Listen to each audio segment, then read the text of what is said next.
Hello friends, স্বাগত জানাই আমার ইউটিউব চ্যানেল এমএসডি এডুকেশনস। আজ আমরা সপ্তম শ্রেণী 10 নম্বর অধ্যায় আসন্ন মান এই অধ্যায়ে সম্বন্ধে আমরা জানবো এবং এই অধ্যায়ের যে অঙ্কগুলো আছে সেগুলো সলভ করব। তো শুরু করা যাক আসন্ন মান। তো প্রথমত তোমরা লক্ষ্য করো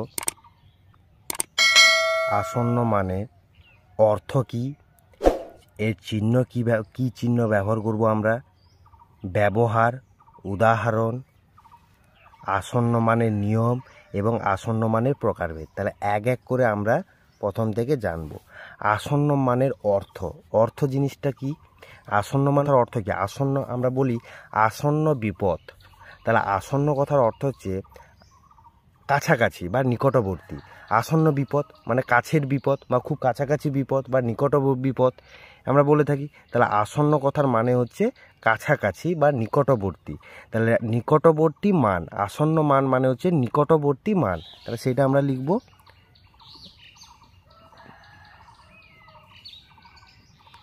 নিকটবর্তী মান, বা এটাকে আমরা বলতে পারি প্রায় সমান মান। এখানে এই গাণিতিক অর্থে একে আমরা বলবো প্রায় সমান, প্রায় সমান। ঠিক আছে, প্রায় সমান। এবারে আমরা আসবো চিহ্নতে। তাহলে দেখো একটা উদাহরণ দিয়ে তোমাদের বোঝানো যাক আসন্ন মানটা আমরা কিভাবে ব্যবহার করব। ধরো আমরা প্রত্যেকে দোকানে যাই, জামা প্যান্ট জুতো সবাই কিনি আমরা। তো এইখানে আমি দোকানে গিয়ে একটা জামা কিনলাম, জামাটির দাম 499 টাকা 99 পয়সা, 499 টাকা 99 পয়সা এরকম হয় 499। কিন্তু আমি কি দোকানে এই টাকাটা দিতে পারবো না? আমি 499 টাকা 99 পয়সা দোকানদারকে কি দিতে পারবো? দিতে পারবো না। তার জন্য আমরা কত দিয়ে থাকি? 500 টাকা। তাহলে আমরা কি বলতে পারবো যে 499 টাকা 99 পয়সা সমান 500 টাকা? এটা আমরা বলতে পারি না, বলতে পারবো না। কারণ এই মান আর এই মান সম্পূর্ণ আলাদা। এটা হচ্ছে 499 টাকা 99 পয়সা আর এটা হচ্ছে 500 টাকা।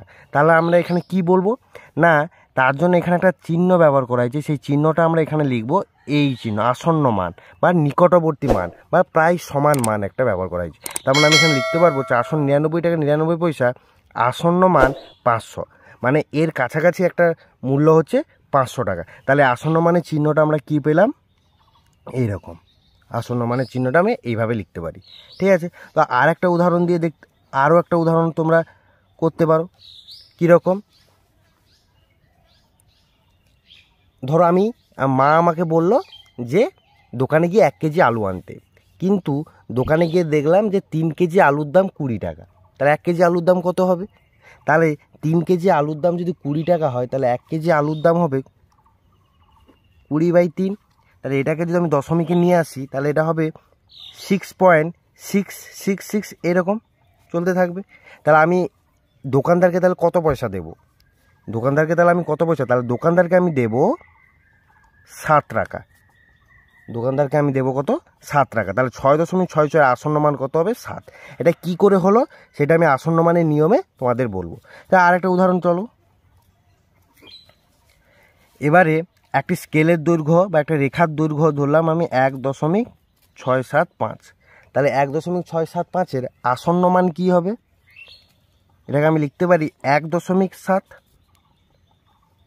তাহলে এখান থেকে কি বুঝলাম যে ব্যবহারটা কি হতে পারে না, একটা গুরুত্বপূর্ণ সিদ্ধান্ত নিতে আমাদের সাহায্য করছে। তাহলে আমি ব্যবহারে কি লিখব? গুরুত্বপূর্ণ সিদ্ধান্ত নিতে সাহায্য করে। কারণ এটা কিছু কিছু ক্ষেত্রে এটা গুরুত্বপূর্ণ সিদ্ধান্ত নিতে সাহায্য করছে। তাহলে এইগুলা হচ্ছে তার উদাহরণ। তাহলে উদাহরণগুলো তোমার বোঝা গেল। এবার আসন্ন মানের নিয়ম, কিভাবে আমরা আসন্ন মানে বের করবো। আসন্ন মানের নিয়মটা একটু ভালো করে দেখবে। যেমন এইখানে যেটা আমরা করলাম 6.666। এবারে দশমিকের পরে যে সংখ্যাটা থাকবে সেই সংখ্যাটা যদি 5-এর বড় বা 5-এর সমান হয়, দশমিকের পরবর্তী সংখ্যাটি যদি 5-এর থেকে বড় বা 5-এর সমান থাকে তাহলে তার আগের যে সংখ্যাটা থাকবে সেটা 1 যোগ হবে, তার সাথে 1 যোগ হয়ে যাবে, এটা 7 হয়ে গেছে। তাই তার জন্য আমরা এখানে 6.666 আসন্ন মান আমি কত লিখলাম, 7 লিখলাম। এবারে তোমরা দেখো এই অঙ্কটা, এই যে সরলরেখার দৈর্ঘ্যটা লিখেছিলাম 1.675। এবার এটা আমি 7 কেন লিখলাম, এটা তো আমি 2 লিখতে পারতাম, কারণ এটা দশমিকের পরের সংখ্যাটা তো 5-এর থেকে বড় আছে, এটা তো 5-এর থেকে বড় 6 আছে, তাহলে তো আমার এটা 2 হতো, তাহলে আমি আসন্ন মান তো এখানে 2ও লিখতে পারতাম। তাহলে 1.7 কেন লিখলাম, কারণ দেখো এখানে আমি 1 দশমিক স্থান পর্যন্ত সংখ্যাকে নিয়েছি, দশমিকের পর একটা সংখ্যাকে নিয়েছি, তার জন্য এটা কীরকম হবে, 1 দশমিকের পর এক সংখ্যা নিয়েছি 1 দশমিক স্থান পর্যন্ত। দেখো তার পরের সংখ্যাটা কী আছে, 7 আছে, মানে 5-এর থেকে বড় আছে, 5-এর থেকে বড় থাকার জন্য এই সংখ্যাটার সাথে 1 যোগ হয়েছে। একই রকম এখানে যদি 2, তাহলে এখানে দেখো আমি করে দিয়েছি, দিলে বুঝতে পারবে। 1.675 এর আসন্ন মান আমি কী লিখলাম, 1.7, এবং বাকি সব সংখ্যাগুলো সেগুলো আর থাকবে না, সেগুলো লুপ্ত হয়ে যাবে, ঠিক আছে, বা সেগুলো থাকবে না আর। তাহলে এখানে আমি লিখে দেবো এটা 1.7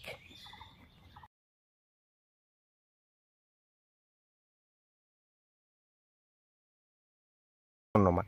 এবারে যদি এটা 2 দশমিক স্থান পর্যন্ত আসন্ন মান বলতো, তাহলে দেখো 1, 2, তাহলে দুটো সংখ্যা নিতাম এবং তার পরের সংখ্যাটা দেখতাম কি আছে, দেখো 5 আছে। আমি কি বলেছিলাম, 5-এর থেকে বড় বা 5-এর সমান হলে তার আগের যে সংখ্যাটা থাকবে সেটা 1 বাড়বে, তাহলে এই 7-এর সাথে 1 যোগ হবে, তাহলে এটা হয়ে যাবে 1.68। তাহলে তখন আমি সেটাকে লিখবো 2 দশমিক স্থান পর্যন্ত আসন্ন মান। বোঝা গেল? তাহলে আরও কিছু কিছু উদাহরণ তোমরা দেখতে পাবে, আরও কিছু কিছু উদাহরণ দেখো এখানে 12/13, এটাকে আমি দশমিকে প্রকাশ করলে এরকম মান একটা আসতেছে। এবার তোমাকে এখানে বলা হলে 2 দশমিক স্থান পর্যন্ত, 3 দশমিক স্থান পর্যন্ত, 4 দশমিক স্থান পর্যন্ত এবং 5 দশমিক স্থান পর্যন্ত আসন্ন মান বের করো। তাহলে দেখো এখানে আমি প্রথমে 2 দশমিক স্থান পর্যন্ত আসন্ন মান বের করব। তাহলে 2 দশমিক স্থান পর্যন্ত আসন্ন মান বের করা মানে 1, 2, তাহলে দুটো সংখ্যা নিলাম, তারপরের সংখ্যাটা দেখবো কি আছে, দেখো 2 দশমিক স্থান পর্যন্ত বলেছে, তাহলে দশমিকের পর দুটো সংখ্যা নেব, তাহলে 1, 2, তাহলে তারপরের সংখ্যাটা 3 আছে, 3 আছে মানে কি 5-এর থেকে ছোট, তাহলে 5-এর থেকে ছোট থাকা মানে যাই থাকবে থাকবে, আর বাকি সবগুলো থাকবে না, এগুলো হচ্ছে লুপ্ত হয়ে যাবে। কীরকম, 0.92, তাহলে এখানে আমি এটা লিখে দেবো 2 দশমিক স্থান পর্যন্ত, 2 দশমিক স্থান পর্যন্ত। এবার 3 দশমিক স্থান পর্যন্ত যদি বলে, 3 দশমিক দেখো 1, 2, 3, 1, 2, 3, তার 3টে সংখ্যা লিখবো, তার আগের সংখ্যা দেখো 0 আছে, মানে 5-এর থেকে ছোট আছে, তাহলে এটা কি হয়ে যাবে 0.923। তাহলে এখানে লিখে দেবো 3 দশমিক স্থান পর্যন্ত, লিখে নেবে তোমরা। এবারে দেখো 4 দশমিক স্থান পর্যন্ত, 1, 2, 3, 4, মানে 0 পর্যন্ত, তার আগের সংখ্যা কী আছে দেখো 7 আছে, ঠিক আছে, 7 থাকা মানে কি 5-এর থেকে বড়, তাহলে 5-এর থেকে বড় থাকা মানে এখানে কী হবে, তার আগের যে সংখ্যাটা থাকবে সেটা 1 বাড়বে, তার মানে 0 আছে, তার সাথে 1 যোগ হলে 1 হয়ে যাবে। তাহলে আসন্ন মান চিহ্ন 0.923, তাহলে এখানে আমি লিখে দেবো 4 দশমিক স্থান পর্যন্ত। এবার দেখো 5 দশমিক স্থান পর্যন্ত যদি বলা হয়, 1, 2, 3, 4, 5, তাহলে 7 পর্যন্ত নিব, তার আগের দিয়ে সংখ্যাটা দেখো 6 আছে, 5-এর থেকে বড় আছে, তাহলে 7টা হয়ে যাবে 8, 0.92308, তাহলে এটা লিখে দেবো 5 দশমিক স্থান পর্যন্ত। তো বোঝা গেল। ধরো আর একটা কিছু অঙ্ক করা যাক, দিলে বুঝতে পারবে। আর একটা ধরো মানে 22/7, তাহলে এখানে আমাকে দশমিকের নিয়ে আসতে হবে, 7, 7, 3, 21, 1.0, 7, 1, 7, 3, 0, 7, 4, 28, 2, 0, 7, 2, 14, 6, 0, 7, 8, 56। তাহলে এরকম চলতে থাকবে, এইভাবে চলতে থাকবে। তাহলে 22/7 সমান আমি কী পেলাম, তাহলে 22/7 সমান আমি পেলাম 3.14285, এরকম সংখ্যা পেলাম। এটাকে বলা হলো যে এটাকে আসন্ন মান 2 দশমিক স্থান, 3 দশমিক স্থান, 4 দশমিক স্থান পর্যন্ত আসন্ন মানে বের করো। তাহলে দেখো এর 2 দশমিক স্থান পর্যন্ত নেব, তাহলে 2 দশমিক স্থান পর্যন্ত নেওয়া মানে দশমিকের পর দুটো সংখ্যা নেব, 1, 2, তাহলে তার আগের সংখ্যাটা দেখো 2 আছে, 2 থাকা মানে কি 3.14, কোনো পরিবর্তন হবে না।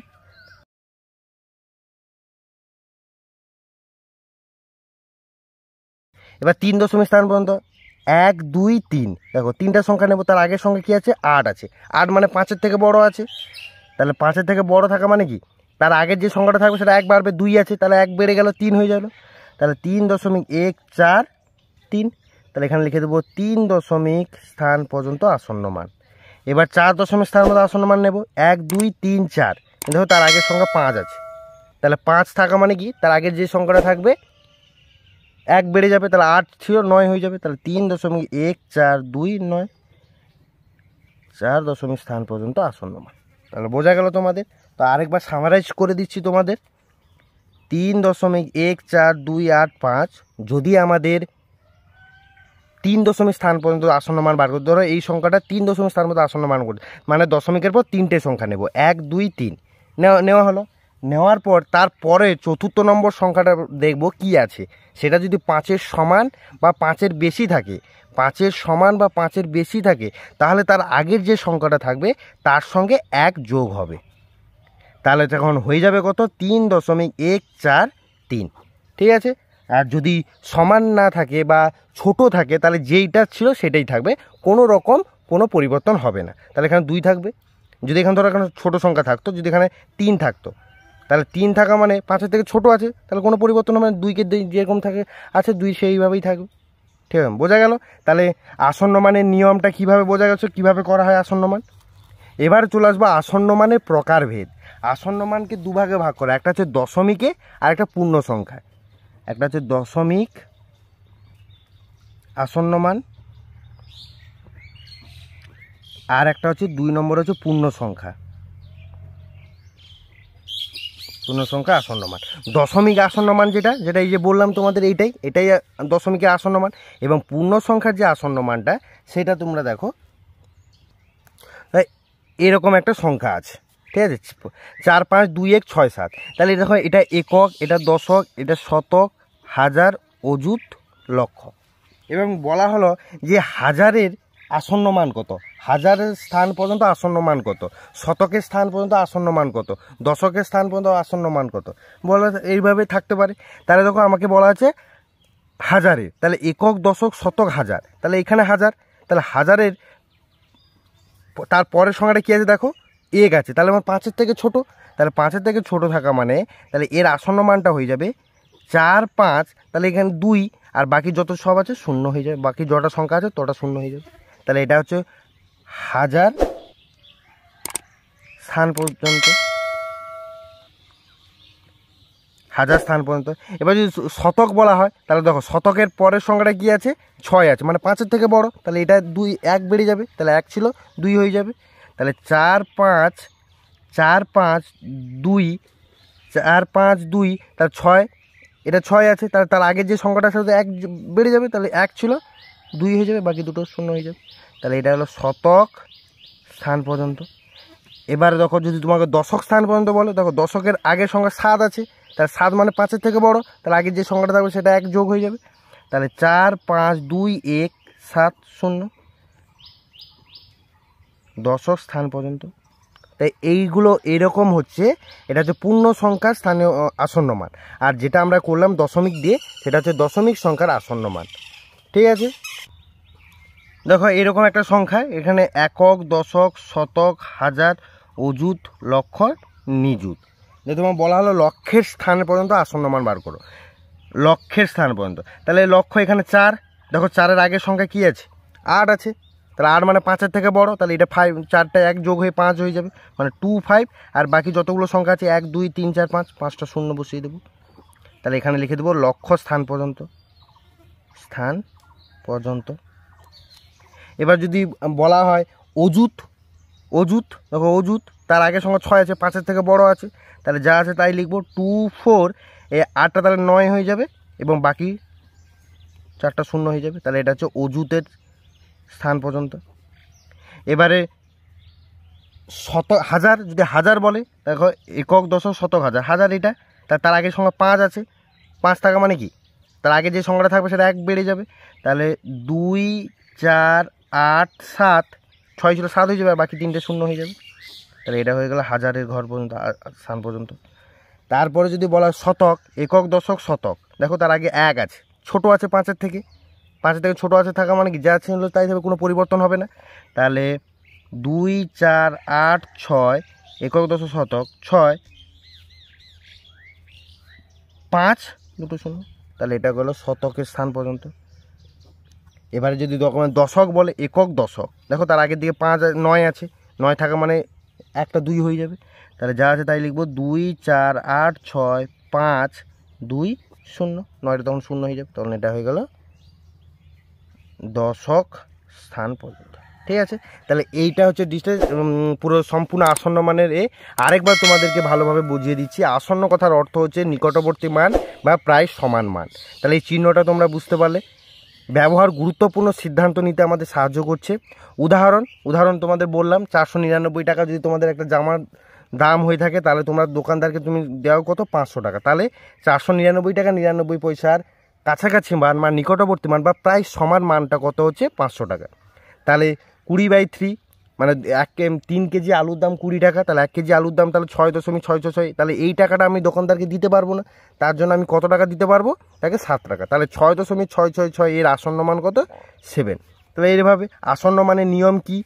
আসন্ন মানের নিয়ম যত স্থান পর্যন্ত বলবে তার পরের সংখ্যাটা যদি 5-এর থেকে বড় বা 5-এর সমান হয়, তাহলে তার পরের আগের যে সংখ্যাটা থাকবে তার সাথে 1 যোগ হবে। ঠিক আছে, আসন্ন মানের প্রকারভেদ, আসন্ন মান দশমিক আসন্ন মান, আর একটা হচ্ছে পূর্ণ সংখ্যার আসন্ন মান। দশমিক সংখ্যার আসন্ন মানটা তোমাদের করে দিয়েছি এখানে, দেখো এইভাবে যত স্থান পর্যন্ত বলবে তার পরের সংখ্যা যদি 5-এর থেকে বড় বা 5-এর সমান থাকে, তাহলে তার আগের যে সংখ্যাটা থাকবে তার 1 বাড়বে। এবং পূর্ণ সংখ্যার যে আসন্ন মান একই রকম, একক দশক শতক হাজার যেটাই বলবে তার আগের সংখ্যা যদি 5-এর থেকে বড় থাকে, তাহলে তার পরবর্তী সংখ্যাটার সঙ্গে 1 যোগ হবে। ঠিক আছে, তাহলে আশা করি তোমাদের সবার বোঝা গেল।